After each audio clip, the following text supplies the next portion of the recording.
এক দুঃখিনী মায়ের গল্প। আচ্ছা বলুন তো, একটা মা কতটা কষ্ট পেলে, কতটা আঘাত পেলে তিনটা সন্তান রেখে আত্মহত্যা করতে পারে?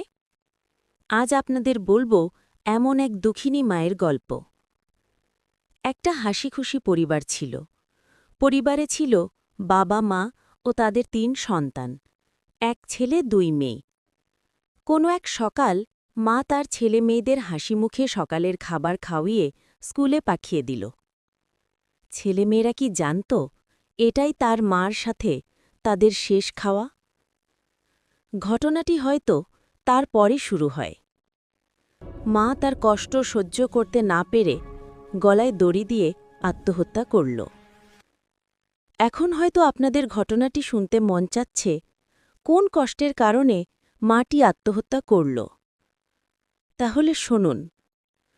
সময়ের পালাবদলে বেরিয়ে আসে সব সত্য, সব লোকানো কথা। আপনার স্বামীর বিদেশ যাওয়ার টাকা নিয়ে কেউ যদি সমিতির নামে জুয়া খেলে উড়িয়ে দেয়, তাহলে আপনি কি তা মানবেন?